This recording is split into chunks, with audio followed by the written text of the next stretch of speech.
वाह भाई वाह, भला इस पत्थर पिघला देने वाली गर्मी में कम से कम बारिश तो दिखी। चलो अब कुछ दिन तो गर्मी से छुटकारा मिलेगा। छुटकारा? बेटा लगता है कि तुम्हें लोकल फार्मिंग के बारे में कुछ पता नहीं है।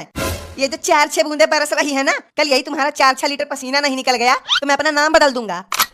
Local farming? ये किस खेत की मूली है? ये नाम तो हमने पहली बार सुना है।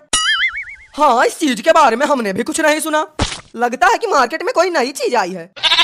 बेटा लगता है कि तुम किसी दूसरे ग्रह से आए हो, जो तुम्हें इतनी खतरनाक चीज के बारे में जानकारी नहीं है। अरे इसके बारे में तुम चच्चा से पूछ लो, वो तुम्हें इसका पूरा ज्ञान दे डालेंगे। क्यों चच्चा? क्या क्यों? अगर हम इतने पढ़े लिखे होते तो यहाँ सड़क पर चाय नहीं बेचते, आज किसी बड़े कंपनी के मालिक होते। बेवकूफ कहीं के।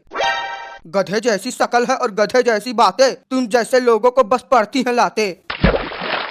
किन गंवारों के बीच में फंस गया मेरे जैसा बुद्धिमान आदमी, जिन्हें मौसम की लोकल फार्मिंग के बारे में कुछ जानकारी नहीं है। अरे चाचा, उसे लोकल फार्मिंग नहीं, ग्लोबल वार्मिंग कहते हैं।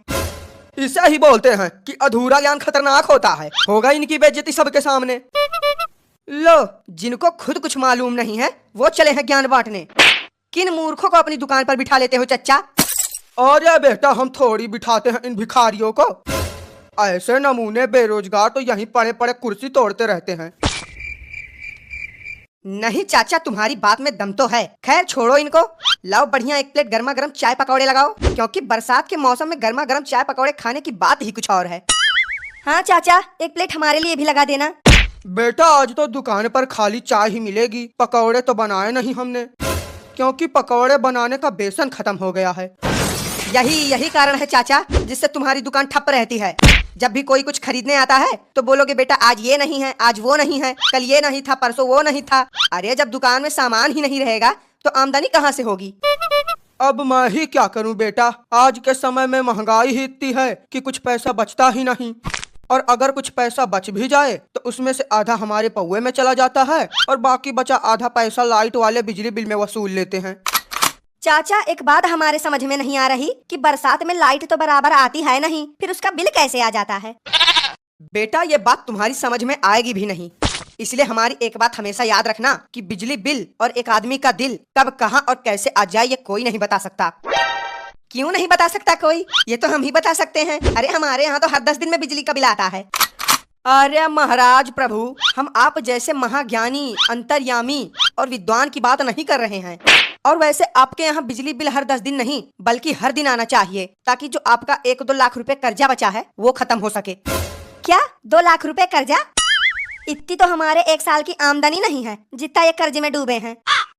अरे ये तो कुछ भी नहीं है। शुक्र मनाओ कि अपने घर की आधी से ज्यादा चीजें बिजली चोरी करके चलाते हैं, नहीं तो इनका कर्जा 2 लाख नहीं बल्कि 4 लाख होता। बाबू साहब ने एसी तो खरीद रखा है, लेकिन एसी का बिल भरने में हवा निकल जाती है। इसीलिए कहते हैं कि हाथी खरीदना तो आसान है, लेकिन हाथी पालना सबके बस की बात नहीं है। हाँ तो क्या, चलाते हैं हम चोरी करके, तुम्हें क्या दिक्कत है इससे? तुम भी चलाओ चोरी से। अगर आपकी तरह सब चोर ही बनेंगे तो पुलिस कौन बनेगा? वाह वाह, क्या बात कही है, वाह। चोर पुलिस, पुलिस चोर, वाह, दिल जीत लिया आपने, वाह। बहुत दिल हार रहे हो आजकल। तुम्हारा ये शरीर है या दिल बनाने की फैक्ट्री? अभी कल ही किसी से फोन पर कह रहे थे कि तुम्हें अपना दिल हार बैठा हूँ, फिर उसके 1 हफ्ता पहले फोन पर कह रहे थे कि मेरे दिल में सिर्फ तुम्हारे ही रहने की जगह है। अरे तुम्हारा ये दिल है या भाड़े का कमरा जिसमें कोई भी रह सकता है?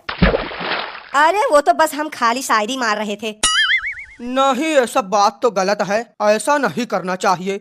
और नहीं तो क्या, बहुत गलत चीज है ये। बेटा, ये जो तुम गंदी हरकतें कर रहे हो ना, एक दिन इसमें बहुत बुरा फंसोगे। अरे हम उसकी बात नहीं कर रहे हैं, हम तो तुम्हारी बात कर रहे हैं कि ये जो तुम बिजली चोरी कर रहे हो ना, ये बहुत गलत बात है। बेटा, जिस दिन बिजली वालों ने तुमको पकड़ लिया ना, उस दिन तो तुम जुर्माना भी भरोगे और जेल तो अलग से जाओगे।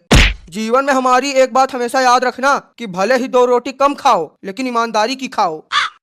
अरे बुढ़ऊ चाचा, इस जमाने में जो ईमानदारी की रोटी खाएगा वो तुम्हारी तरह सूखी हड्डी ही रहेगा। देख रहे हो इनको कैसे बेईमानी का खा रहे हैं और अपना पेट फुला रहे हैं। हाँ बेटा, बात तो तुम्हारी भी सही है, लेकिन अब कर भी क्या सकते हैं, ये कलयुग का जमाना है। आज के लोगों को बस धन चाहिए, चाहे वो बेईमानी का हो या ईमानदारी का। चाचा, कलयुग नहीं, घोर कलयुग है ये। और किसी महाविद्वान ने भविष्यवाणी भी की है कि अगले साल यानी 2026 में दुनिया ही खत्म हो जाएगी। क्या अगले साल दुनिया खत्म हो जाएगी? और नहीं तो क्या, जिस तरह डायनासोर खत्म हो गए थे उसी तरह से ये दुनिया भी खत्म हो जाएगी और हम भी खत्म हो जाएंगे। अभी जाके अपने बच्चों को स्कूल से निकलवाता हूँ। जब अगले साल दुनिया ही खत्म है तो पढ़ाई का क्या फायदा? फालतू में हर साल लाखों रुपया उनकी पढ़ाई के पीछे खर्च हो जाता है। बेटा तुम हो अभी ना समझ, और ये तो है ही पैदाइशी बेवकूफ। अगर इतनी आसानी से दुनिया खत्म हो जाती तो हर आदमी दिन भर मेहनत करके पैसे क्यों कमाता? और नहीं तो क्या, अब देखो इतनी बारिश में भी हम बेच रहे हैं। किस लिए? सिर्फ पैसे के लिए ही तो। अगर आज कमाएंगे नहीं तो कल खाएंगे क्या? बूढ़ऊ तुम्हें खाने की क्या जरूरत, तुम तो बस खाली पियो और टुल रहो।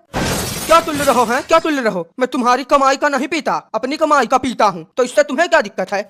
अरे बुढ़ऊ चाचा गुस्सा काहे रहे हो? अब जो बात है वही हम कह रहे हैं। बेटा क्या बात है क्या नहीं वो तुम्हें हम बताएंगे। बहुत सही चाचा बहुत सही, जैसे लोगों के साथ ऐसे ही करना चाहिए। वो बात है नहीं कि लातों के भूत बातों से नहीं मानते। हाँ बेटा, लगता है कि आज इनका भूत हमें ही उतारना पड़ेगा।